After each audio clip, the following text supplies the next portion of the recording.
Hey boys, welcome back to some Supercoach action here, and it's going to be the round 23 review. And as you can see, it was a big scoring week.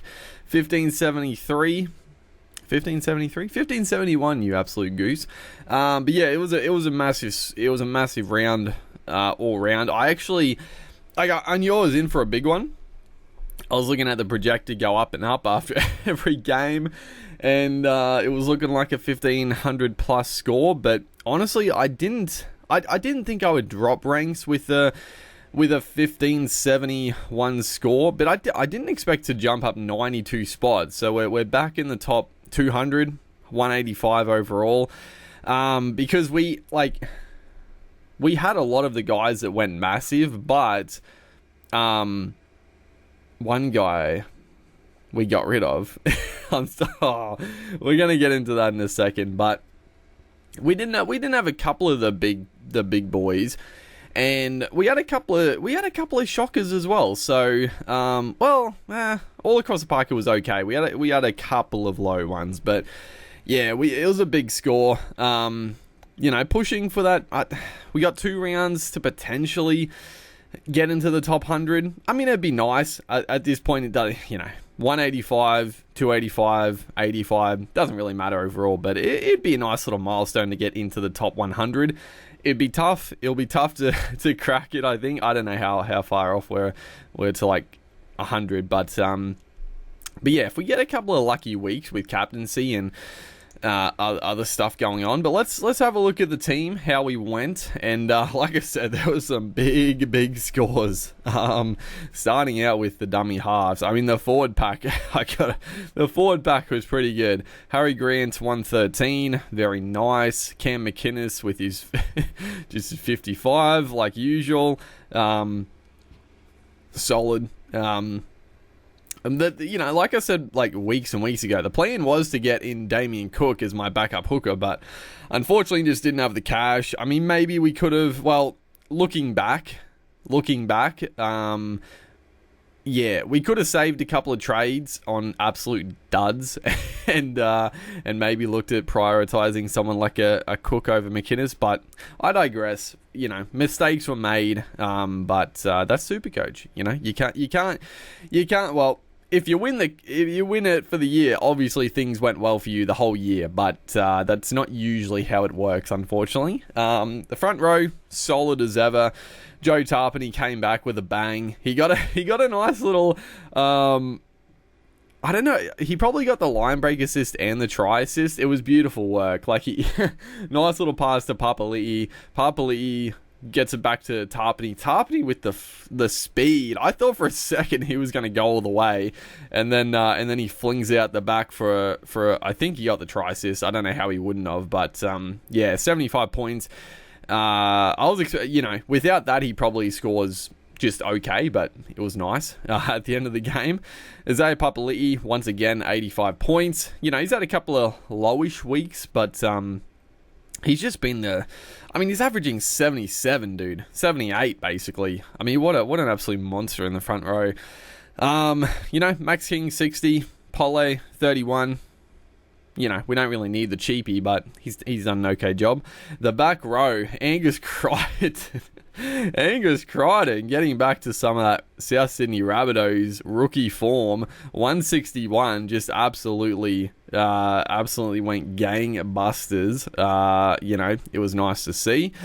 Excuse me, something in my throat. Dave Fafita, 90 points. He got another.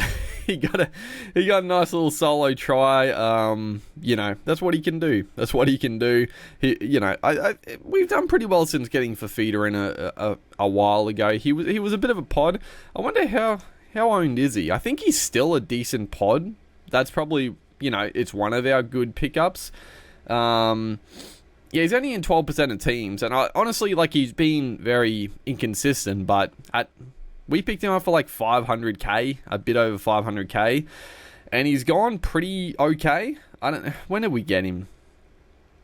I don't remember, but he's gone Broncos 70, 49, 75, 69, 49, 57, 85, and 90. So it's been pretty solid for a back rower that's, can be up and down, but he's, started well, had a couple of shockers, and then he's starting to come good. He's got Newcastle and the Warriors, so it could be, if you have a trade or a couple of trades, for Feeder, it could be a nice pickup, but most people probably don't have any trades left, I'd imagine. Olakau'atu with a 70. I don't think he scored a try. I think he got a line break, but I'll take the 70 without too much else. Yeah, that's right. Cherry Evans just got a nice little intercept try, but other than that, the Seagulls were fucking abysmal. But Olakau'atu still tackle busting and a decent work rate, so we'll take the 70 there.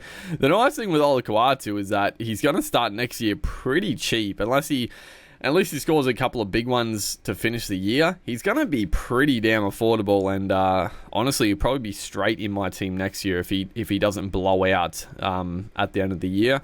Tamalolo only with a 51, bit disappointing. He just. Tamalolo's been a bit annoying for me, for sure. He's just not if he's not having the same impact like he used to have, obviously, and then also he's just not used as much. Like watching the Cowboys, like they're really good to watch, the Cows, but he keeps throwing passes. I'm like, just run the ball. It's killing me. But yeah, Tamalolo, 51, whatever. Adam Elliot, we didn't play, thankfully. He only got 32. So, yeah, Elliot, I've been very impressed with the Elliot pickup. We've reaped some great rewards there. We've had a couple of low scores, which I unfortunately played him for, but for the most part, it's been a fantastic pickup, Elliot. And again, the other good thing with Elliot is that he's going to start next year extremely cheap at the Newcastle Knights. Now, does his form taper off at the Knights? Who knows? They're a bit of a rabble, so you don't know. But Elliot, again, I think he's probably going to be straight in my team next year. Could be a dud, could be a stud. Who knows? But for the price, I think he's going to be pretty value. Ben Triboyevich, man, this is one mistake I've made. Bringing in Ben Triboyevich ages ago. He, unfortunately, he's been relegated to the bench and he's just getting 10 minutes a game. It's been a shocker. Thankfully, I haven't really had to use the loophole and stuff me over. Pretty much my captaincy choices the last few weeks have been very good. They haven't let me down, so I haven't needed to use the loophole. But with Ben Triboyevich stinking it up, getting less than 10 points, it makes the loophole a bit more difficult, and also it sort of makes my decision a bit easier as well, because I'm sort of like, well, to loop, I need him to go 150 plus, really. Otherwise, it's generally not worth it. The halves, Nico Hines 130, Cherry Evans 86. Even without that try and the goal he kicked, he still scored decently. He I don't know. The Seagulls trash, but at least Cherry Evans, he was getting involved. He had a few offloads, quite a few tackles. So, I felt pretty good because obviously I played him, and I'm sure a lot of people didn't play Cherry Evans this week. So that felt pretty nice. Cameron Munster 86, killed it. Matt Burton 48. Now here's the absolute heartbreak. Matt Burton, oh my God. Now, we didn't play him. He didn't go that badly. He 48 points against the Eels, who dominated. But fuck, dude. Dylan Brown. Dylan Brown. Oh my God. I didn't even watch this game, but I was keeping up with the score. And Dylan Brown, he was every 10 minutes or so, his score would jump up 20, 30 points. He would get a try assist or something, and I was like, oh my God. He was on 80, and then I'm like, oh shit, 80 points, that's tough, but as long as it doesn't go too crazy. And then he gets another try. He killed it. He absolutely killed it. I think at the end of the game he was on 130, but I don't know, he probably updated to 140, 150 almost. So yeah, that's on. I'm just, oh man, if we didn't trade out Dylan Brown, I would have played Dylan Brown pretty much every week. I don't see myself not playing him.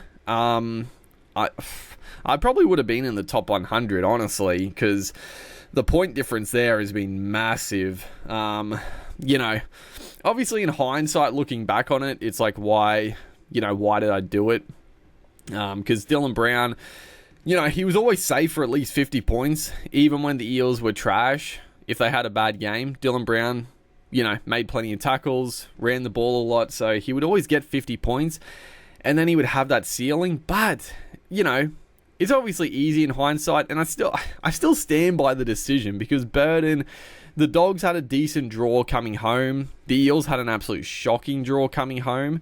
Apart from this Bulldogs game, the Eels draw was really tough. Burton was finally starting to hit some form. We had a couple of decent scores out of him, but yeah, Dylan Brown just went to another level, and kick in the guts. absolute kick in the guts for us. But, you know, at that point of the season, we were still trying to make some pod moves. It was a bit of a luxury trade, and it just didn't pay out. I mean, that's Supercoach. That's Supercoach in a nutshell. Sometimes the risky plays don't pan out, and unfortunately that one did not pan out at all. The back line was, it was okay. This is one area where I was like, I'm surprised. Yeah, that's why I was a bit surprised why I didn't not lose ranks, but I was surprised I jumped so high, because I felt like a lot of other backline players went better. But we had Val Holmes. Obviously, we bought him in for Ruben Garrick, it was beautiful. I'm not going to lie, I was sort of not happy that Garrick was out, because he would have been a keeper, but it did mean we could get Val Holmes in easily, and I was pretty confident bringing him in. 118 points, just absolutely killed it. We did have the vice captaincy on him, but obviously we didn't loop, because again, Ben Triboyevich, and also there were some other good captaincy options that I wasn't too concerned about.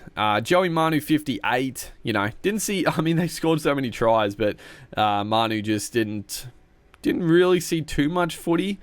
Adam Dewey, fucking trash. The Burton and Dewey pickups have been absolute duds. Like, man, we could have saved 2 trades. We could have had those 2 trades to invest elsewhere. But again, that's Supercoach, you know. Burton and Dewey were both like really good pickups at the time. But yeah, his form has gone to absolute dog shit. I mean, I'm not going to lie, I've always thought Dewey was a bit overrated for what people make him out to be. And my God, like, thank God he got a line break in that game. His tackling was fucking disgusting. His handling was poor. Man, he was awful.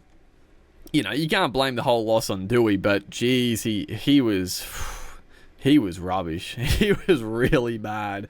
But he got 41, so I'll take the 41, honestly. And then unfortunately Sawali just didn't really see any footy. It was annoying at the end of the game, when, who was it? Naden got the intercept.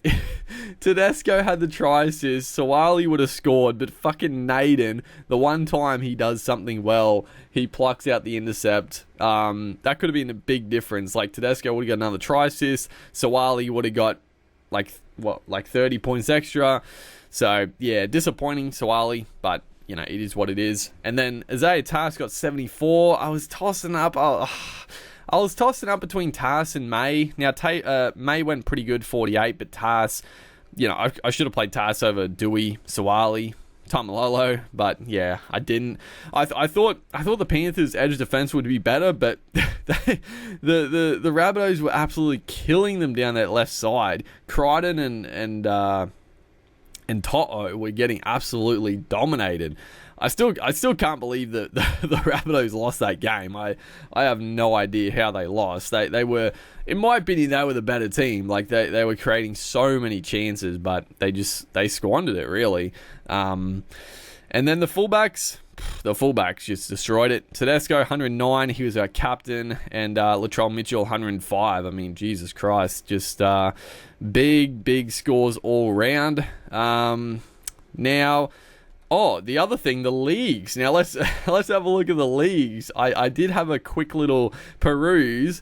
And look at this. We got through to the grand final in all of our leagues. There was one game which was really close. So we'll look here. This is the public league I'm in. We honestly destroyed it. Honestly, this public league looks a little bit weak. We're going to be taking on Ryan, who got 14-15 this week. So pretty low. I mean, let's have a quick look at his team.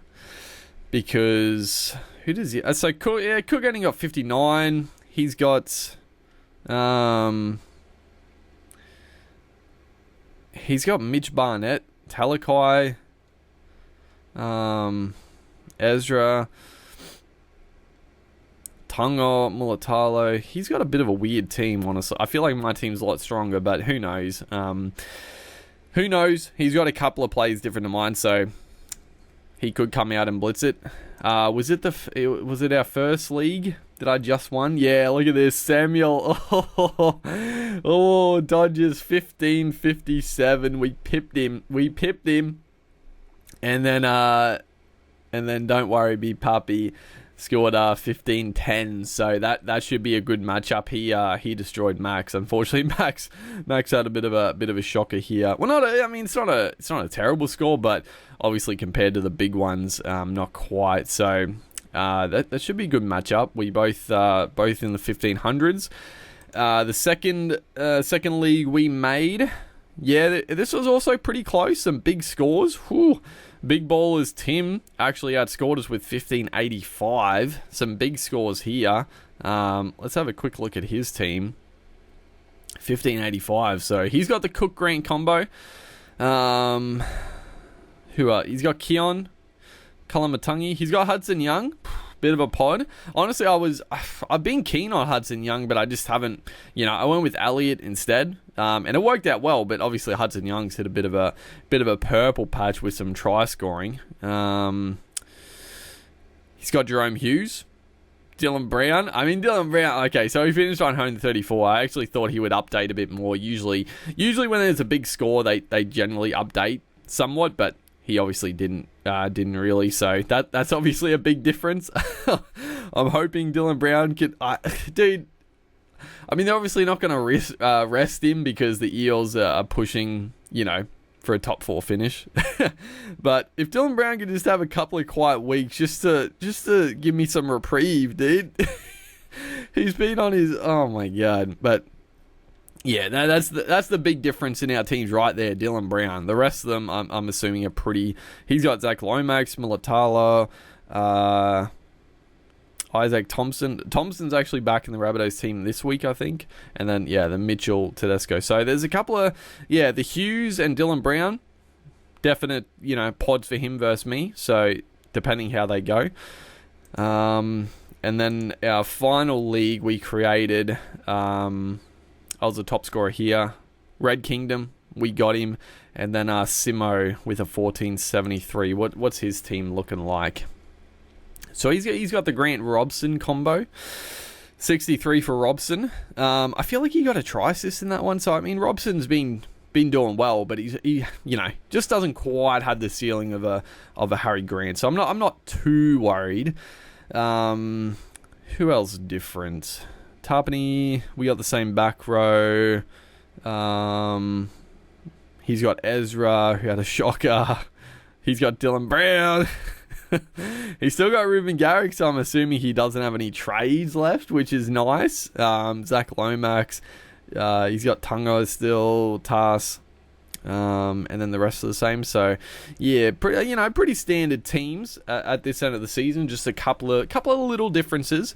But... we do have one trade. now, the big thing, right? So I don't know. Like, I guess because I'm in the grand final for all my leagues, I'm sort of like, maybe I should use my trade this week. Because obviously there's 1 week to go. And, if we save a trade for the last week and there's some rested players, potentially we can make up some ground. I don't know.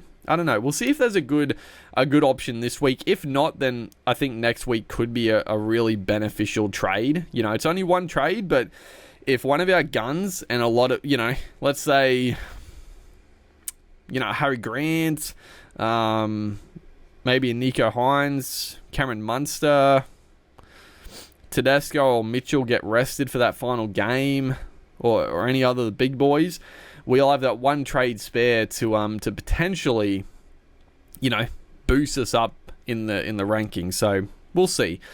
But let's have a look at the team. How are we going to structure it? So the starting team is pretty much stock standard at this point. Honestly, fucking Dewey. We should get rid of Dewey. I'm not gonna lie. I think I should bring fucking Dylan Brown back.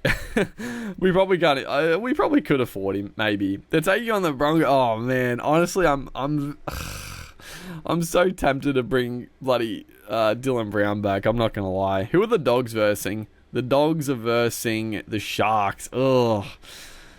Yeah, so I'm not gonna play Burton. I don't think. The Tigers are versing the Dragons. Okay, the Tigers versing the Dragons. Dewey is obviously copying a lot of criticism, so I'll play Dewey. If he doesn't go good this week, then fucking he's not going to go good any week.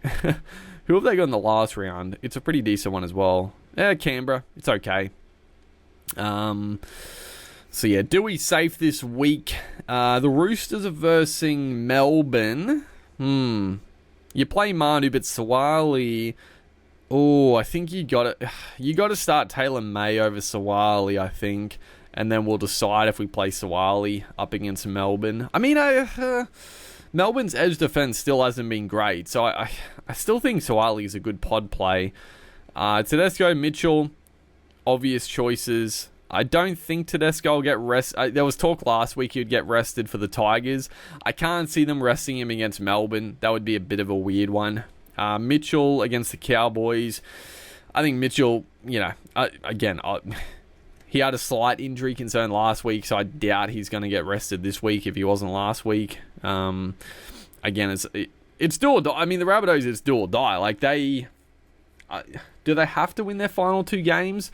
Or at least they have to at least win one of them. And they're taking on the Cowboys and the Roosters, I think. So, not easy. They cannot afford to not have Mitchell playing. Cherry Evans, they're taking on Raiders. I think Cherry Evans is still a good pickup.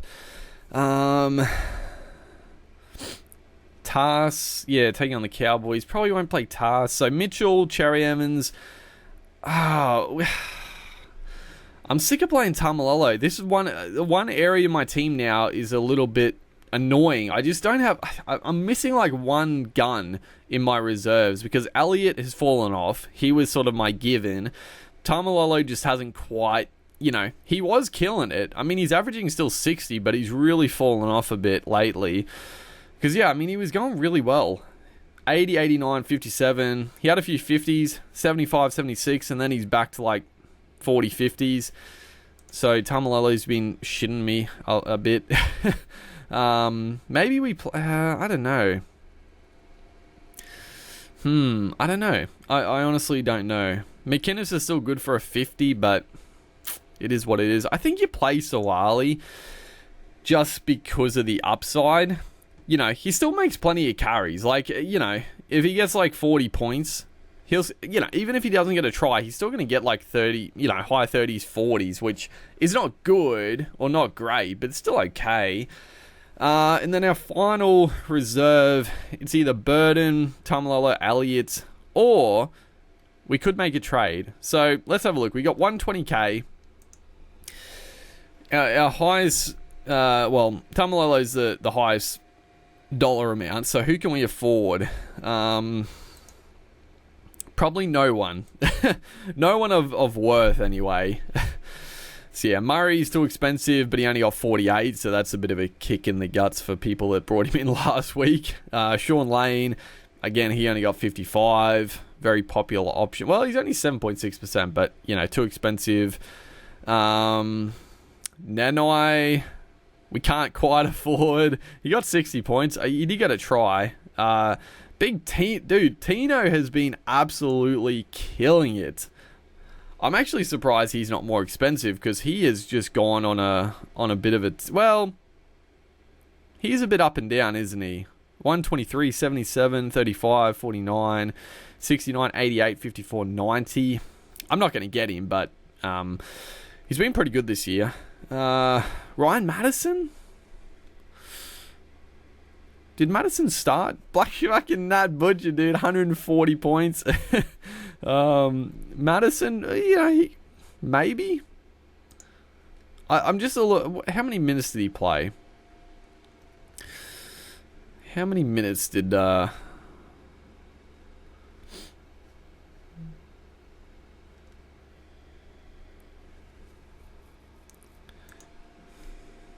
Okay, we're back. He played 58. He's fallen away a bit. Because even when he was playing he's playing like 61, 61, 62. He's only getting 60 odd points. Like, it's not bad, but it's sort of like, why would I trade Tamalolo? Tamalolo's got that potential upside. Honestly, Luciano Le Lua is a sneaky pod. He played 80 minutes in the starting back row. Whew. That's not a bad shout, but again, he only got 73. I don't know. I don't know if it's worth it, you know. I don't feel like the upside is really there. Unfortunately, Ruben Cotter, only 56. Viliami, he's fallen away. Honestly,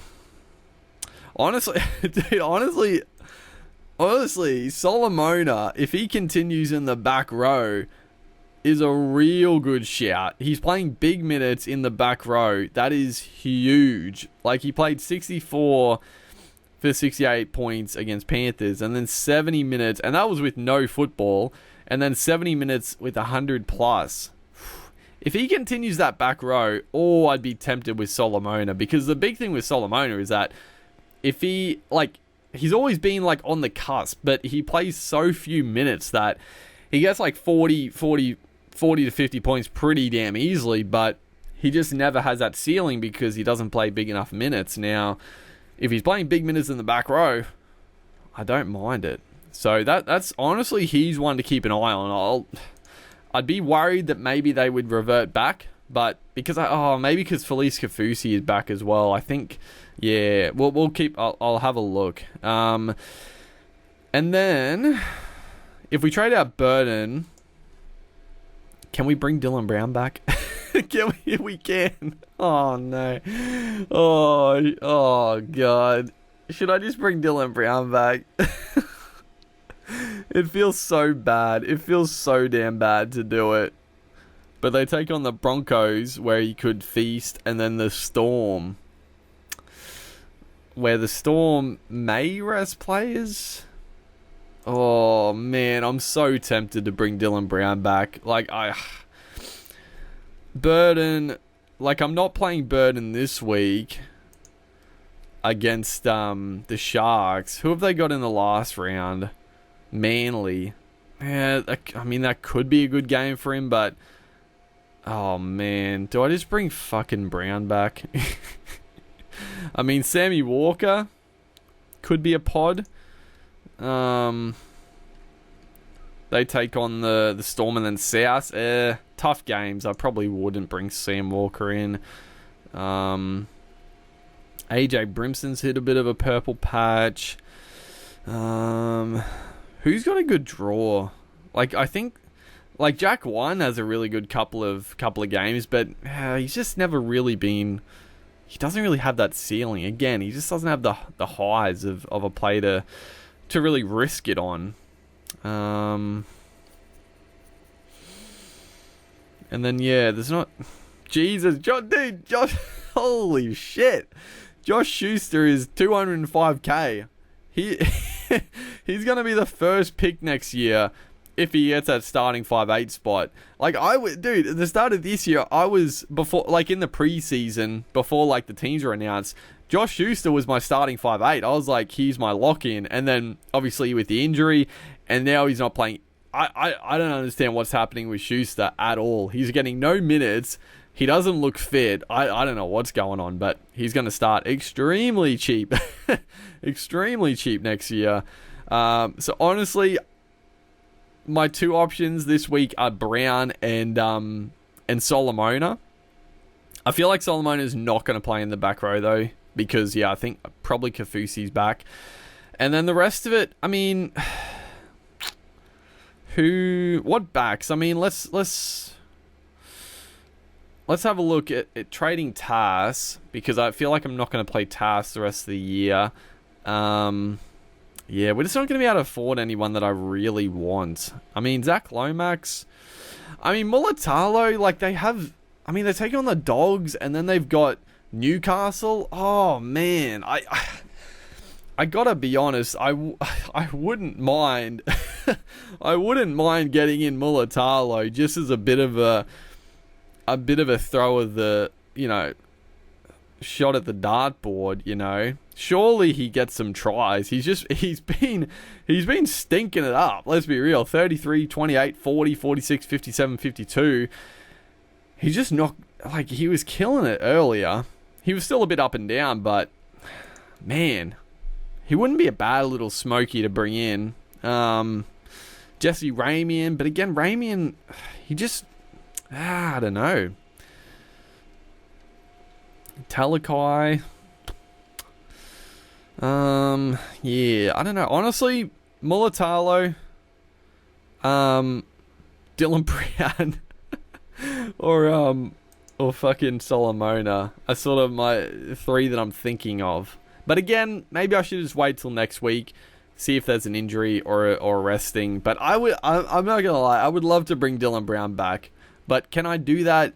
It just feels so bad to trade him out when he's been killing it, and then to bring him back.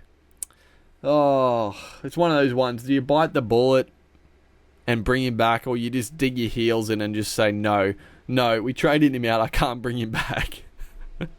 I don't know. But that's the thing with Burton. I just feel like I'm definitely not playing him this week against the Sharks. And then against Manly, I mean, maybe, but I don't know, dude. So yeah, I've got one thing to think about, but other than that, the team is pretty stock standard. We've got depth in case of emergencies next week, but yeah, we'll see what happens. Hopefully, you guys are enjoying the Supercoach action. Make sure to like and comment, and I'll see you in the next one.